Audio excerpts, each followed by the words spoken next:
I got involved in prostitution when I was 14. Since about 15, I've been doing prostitution. He knew that I was 14. I mean, he had to know that I was underage.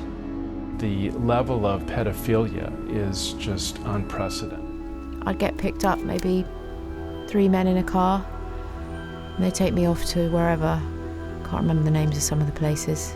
The police described you as a known prostitute when you were 14 or 15. Yes. There is no such thing as a child prostitute because that is a child abuse situation. Well, that's what the police were telling her. Well, and they are completely wrong if that's what they're saying. The traffickers have sophisticated methods of operating. Using mostly female recruiters, they entrap the girls and send them to women abroad known as madams, who then enslave them as prostitutes. Sometimes we scout for them. Sometimes they look for us. Some of them, their parents encourage them. There's a terrible darkness coursing through the veins of America. Most have no idea it's there, and some choose not to know. But every night, hundreds of American children are being sold for sex in their own country. I got involved in prostitution when I was 14. Since about 15, I've been doing prostitution. He knew that I was 14. I mean, he had to know that I was underage. The level of pedophilia is just unprecedented. You know, at 12, it was not a choice. A toxic mixture of poverty, abuse and neglect leaves boys and girls vulnerable to the prey of traffickers. They're gang members, pimps masquerading as boyfriends, drug addicts and violent men who force children to have sex with others. Grant me the serenity to accept the things I cannot change. Very few escape until they're adults. Breaking Free is a group helping women who've been trafficked. We were allowed rare access to one of their meetings. Some didn't want their faces shown, although many in this film have chosen to speak out. Almost half of the women here were first exploited when they were still children. I was 14. I mean, he had to know that I was underage. When he actually found out how old I was, that didn't stop him from wanting to be with me. He wanted me even more. Most of the women we've spoken to said the younger they were, the more money they made. Even the group moderator, who was sold for sex as a child herself. I was 14 years old, and I'm looking at this picture going, and I made $1,000 on a weekday, $2,000 on a Friday or Saturday, and I looked 14. You know, I had to turn people away sometimes. So the younger, the better. More than 600 children were rescued by the FBI last year, in a battle law enforcement is struggling to win. The level of pedophilia is just unprecedented right now. We have so many cases constantly of individuals in all walks of life, from the very wealthy, highly professionally paid individuals to all other levels, engaged in child pornography, child exploitation, and so forth. It just seems to be almost at an epidemic level. I started when I was 12. I neighbor up the street from, I grew up in Mankato. A neighbor up the street from my mom's house. He was like an older guy. He had a garage that had like fun pinball machines and stuff like that. Started wanting to take pictures and pay me, it was like $50 at first to take just like a tops off picture. And then so that it would be, okay, cool, 12 years old, $50 is a lot of money. And then he had friends come over and have like meth parties or parties. And then those guys would also want some kind of sexual act and I get paid for it. They can be your Tamara's still out on the streets, 5 months pregnant. She wanted to speak out about the exploitation of children and her own abuse from the age of 12. I'm seeing more and more younger girls out here now, and it's just really sad because it's not a choice. You know, at 12, it was not a choice. It seemed like a choice, but being naive, you don't know anything that young. You know, wow, it's money. So, but it wasn't a choice. Tens of thousands of children are thought to be exploited every year in America and trafficked into prostitution. Some of them end up out here on the streets, but many more appear online, out of sight and often out of mind. I'll look for girls that look younger. I'm looking for girls that don't have a lot of tattoos, baby fat, girls that are concealing their face. Police investigators trawl through online sites, searching for women and children who've been trafficked and are being sold for sex. One website above all occupies their attention: Backpage.com. There's a peer girl that looks kind of young here. She does look young, doesn't she? The youngest girl we've ever got on Backpage, I think, was 13 years of age. I was posting. 13 years of age. But we get the majority of them are 16, 17. A lot of the girls that we get, they're 18 years old. We still offer them help. That doesn't matter to us if she's 18 or 15. I could care less. It's still a kid in my eyes. Trafficking has prospered as technology makes it easier to sell children online. It took us just 10 minutes to find this advert on Backpage. The girl clearly appears underage. We've notified the authorities, and Backpage admits this advert should never have been posted, and it insists it works with the police and screens postings. But this one and many others get through. The Samaritan women give shelter to those who survived this modern-day slavery. There are many reasons why so many children in America are trafficked. Poverty, neglect and drugs play a part, but above all, it's violence and abuse at home. It was when I was 8 years old that I was first molested by my father. The first time that happened, I got a bike. As a gift, as a reward? Yes.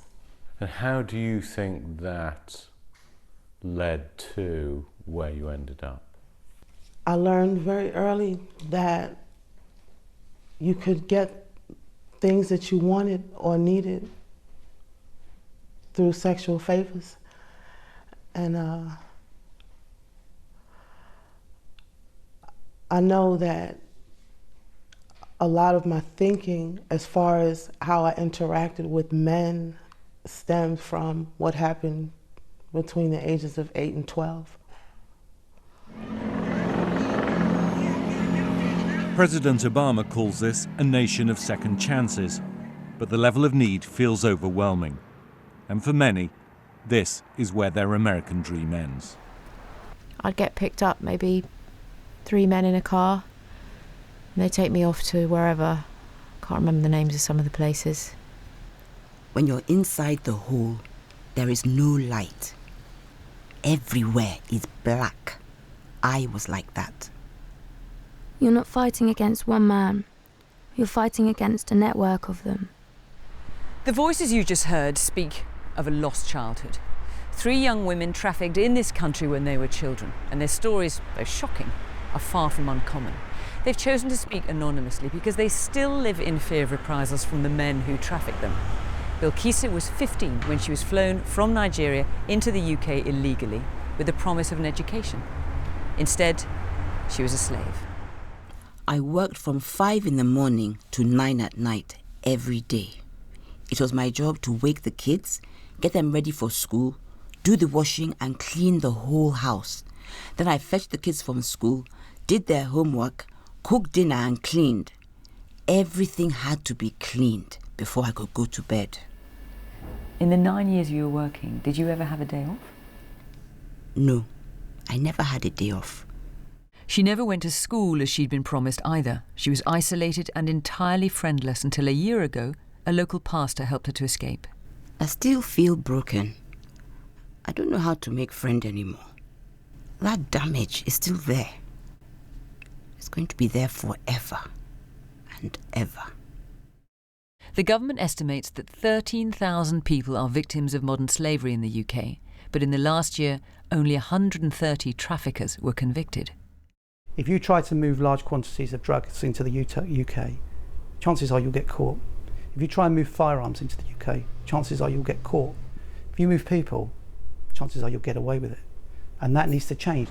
But it's not just girls being brought into the UK. British girls are also being trafficked here, taken from city to city, often for sex.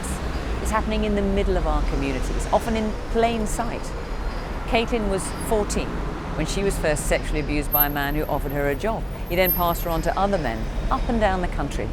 She was trafficked over 16 years. I was taken by one group of men to another group of men, and I did see money change hands. Other men were paying for me. And did you have any say in what was going on? No. I was never allowed to leave until they were all finished with me. Till they had all raped you? Yeah.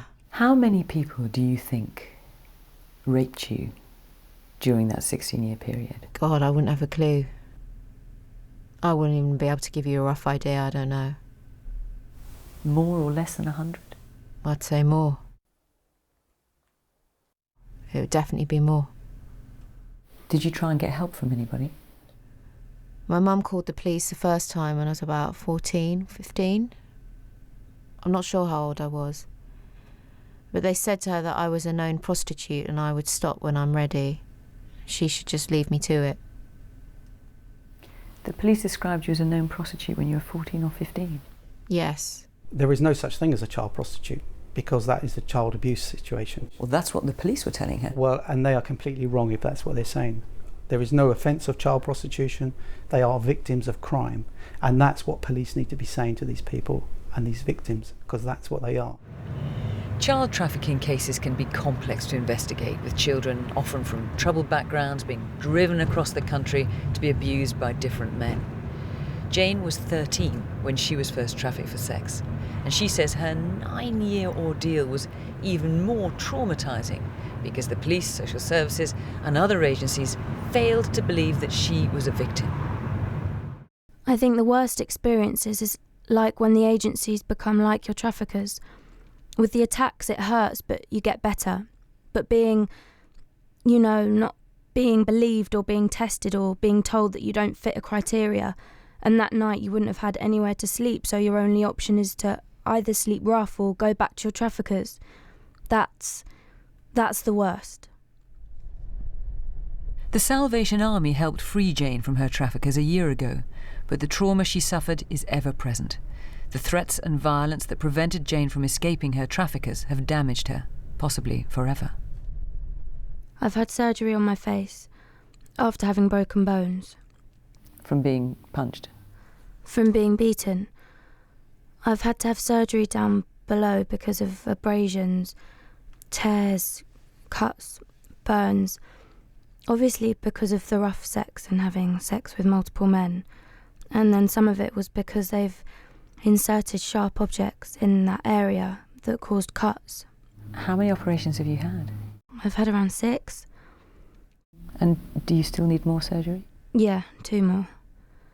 Then sometimes it's left you incontinent, so What's left you incontinent? Yeah, so it's collapsed muscles in that area. So, incontinent. And you're in your early 20s? Yeah. Will you be able to have children? I'm not sure. The experience of Jane and the women I spoke to will haunt them for the rest of their lives. Childhoods stolen by the traffickers. It's a place of hidden cruelty, the streets which hide a brutal trade in a world where traffickers thrive. By road, it's a 50-50 chance. And at times, some do die. They die. Many people are drawn to this bustling city. It's the launchpad to Europe, where the wealth of those who've traveled abroad is visible. We're in Benin City, which is known as a trafficking hub. Most of the women and girls who end up in Europe as prostitutes say they come from here. And this is where the first stage of the trafficking process begins, when recruiters come here to markets and hair salons to look for their victims before they fly them or take them overland through the Sahara Desert and then over the Mediterranean Sea to Europe. Most of those who get trafficked do not know they will end up on the streets as prostitutes. We spoke to one woman who was promised a job as a sales attendant. She's keen to warn other potential victims of the dangers, but she's too scared to be identified. The person said that I'm going there to work in a supermarket as a sales girl, so that is why I travelled. When I got to Russia, it was really, really hell for me. We set off to meet a trafficker. After weeks of negotiations and on the promise of anonymity, she agreed to speak to us. The traffickers have sophisticated methods of operating. Using mostly female recruiters, they entrap the girls and send them to women abroad known as madams, who then enslave them as prostitutes. Sometimes we scout for them. Sometimes they look for us. Some of them, their parents encourage them. They say, "You are here, loafing around, doing nothing. Why don't you go abroad and make money?" We get the passport for them. the madams can say we need 3, we need 4. It depends on how many she wants. At times I get $300 to $500 per person. Some women who get caught in this web are locked in houses either in Nigeria, in transit to Europe, or in their destination countries where they are put through a form of training.